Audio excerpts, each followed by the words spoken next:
In 1999, Crash Team Racing... Hold up. There's already a ton of reviews of Nitro Fueled, so to stand out to my 6 subscribers, I need to do something unique. As such, I'll get all of the cliché review points out of the way now. It's better than Mario Kart. It's worse than Mario Kart. It's the same as Mario Kart. Drifting good. Something something something. Team Sonic Racing. This aspect feels outdated. This aspect has held up well. No mention of Jack X. Nitrous Oxide playable? Wow! Random criticism of Nitro Kart and or Tag Team Racing. I was always more of a Diddy Kong Racing person, but it's the Dark Souls of kart races. It makes you feel like a kart. There we go. I think that covers everything. So with all that out of the way, we can now dive into a super original review of Crash Team Racing Nitro Fueled. When you boot up the game, you're met with these really charming opening sequences where it has Cortex announcing the company making it and all these other little details that are just really nice. This is a nice way to start the game. And then we get to this really nice opening thing as homage to the original Crash, very animated and everything. This is also nice and charming so far. Now we just need one more exciting way to get us into this fast, action-packed adventure. Let's see what they do and well, okay, this is just a small terms and conditions thing. I'll just press X and we'll get right into the... Okay, well, there's a second page and there's a third page and oh my god, what is this? Okay, well, we've read all that. 42 pages later, let's jump into the... You've got to be kidding me. 70 pages later, we finally make it into the game. This better be the best fucking game of all time. Jesus Christ. Upon jumping into a race, the thing that immediately stands out is the graphics. The environments are vibrant, the colours pop, and the character models and karts look fantastic. Even the retro models look amazing. I mean, look at this sexy piece of ass. No, not you. Fuck yeah. That's great and all, but what about the core gameplay? Is it faithful to the original? Well, let's jump into adventure mode to find out. Upon spawning in, we are met with Uka Uka giving us some friendly advice. That's nice, thank you. We then have our first race, and then Uka Uka's here again, giving us some post-race support as well. That's cool, thank you. Have our second race and Uka Uka again. Okay. Third race, Uka Uka. Fourth race, Uka Uka, Uka Uka, Uka Uka, Uka Uka. Well, the adventure mode is definitely faithful to the original. You know what isn't faithful to the original though? His voice. I mean, what is this? To get a turbo boost while power sliding, wait until the smoke from your exhaust turns black. It sounds like a shit impression of the Kellogg's Tiger doing a shit impression of a pirate. It's... No, why? They also recreated the cutscenes with these gorgeous graphics, such as this scene where Ripperoo threatens this act of terrorism and succeeds. Wait, what? Like, he just straight up bombed that waterfall. Why is no one freaking out about this? We were all so focused on nitrous oxide that we forgot about Ripperoo and he did it. Ripperoo pulled off his master plan. He won. That's it. Game over. Generally though, the gameplay is fantastic.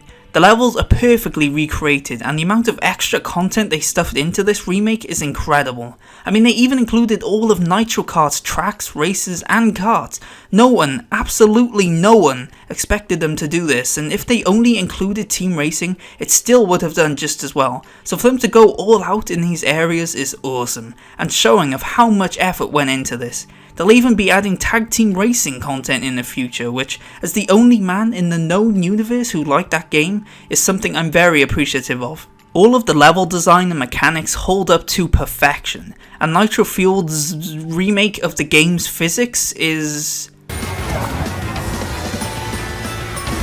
well, kind of off, actually. See, the fundamental issue with this remake is that it gets a lot of the fancy additional details right, but doesn't quite nail the basics. Drifting in this game feels slightly off compared to the original, and I've already seen many people who played the original complain about issues with previously easy to nail shortcuts like Sewer Speedway.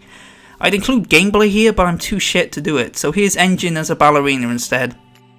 I've seen this complaint from multiple sources, so I'm willing to bet it's accurate. Moreover, I keep bumping into invisible walls that kill my momentum, and even lightly grazing walls abruptly slows my cart down for no logical reason. As I said, they're small things, but they add up to create an experience that feels drastically different and honestly less smooth than the original. Of course, it's still better than most racing games out there in my opinion, but the bottom line is it's different to the game it's supposed to be a one-to-one remake of, which to me is a major problem. It's especially a problem because, well, I think the original is better as a consequence, which is worrying because Nitro Fueled should have easily been a definitive way to experience it. This is exemplified by the difficulty. The original game was challenging but felt fair, and if I lost I just had to practice and then I'd, well, still lose, but it felt fair. Here, on medium difficulty, I feel I need to have a flawless run every time to even stand a chance. This was confirmed to me in a race I had in Cortex's castle, where I only made one mistake the entire race, yet still came second because of it. The only way I could improve was to boost even more than I already was, or to not make that singular mistake. I'd say that's a fair expectation on hard difficulty, but it feels way too strict for medium. So why don't you play on easy, you tool? You may say. Well, easy is too easy. As such, all of this means that the game is great for die-hard pros and new players, but frustrating for those in between. I either breeze through the game or have to play like a professional tournament player on crack, in which case why would I play it casually when I can do the same as an esport and get money for it? Give me money, Beenox, I beat your adventure mode. What's weird though is that it's only ever one racer beating me. I can beat 6 of the races most of the time, but then there's always, and I mean always, one specific racer that is insanely faster than everyone else. As such, I think an easy way to fix the difficulty would be to just slow that one racer down a bit, because the rest of them honestly feel much more in line with what a medium difficulty should be. They could then add a new difficulty in between medium and hard, which is what medium is right now. Again, I know some think it should be this hard, after all it is the Dark Souls of kart races, but my fundamental issue is that it's so different to the original and this, I think, would make it much more faithful. One final nitpick I have is that coins currently take too long to earn. You earn way more playing online than you do in single player, and forcing the player to go online to get more coins is something I'm not huge on. Change please. Overall though, I do like Crash Team Racing Nitro Fueled Ultimate Tag Team All-Stars Deluxe 8 and Knuckles. While it isn't quite perfect yet, everything I've complained about here are things that can easily be patched, and with how much care Beenox have shown for the game in every other department, I have no doubt that a few months and maybe even weeks from now, this game will be the definitive Crash Team Racing experience, and better than Mario Kart. Wait, hold on. No.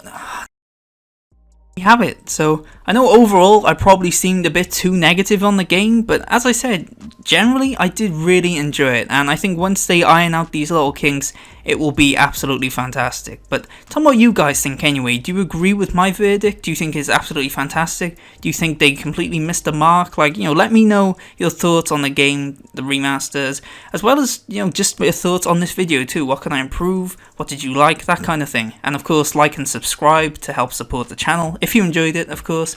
And you can also follow me on Twitter, where I post underwhelming tweets and stuff, if you're into that kind of thing. And yeah, that's pretty much it. So again, thank you guys for watching. I will see you guys next time.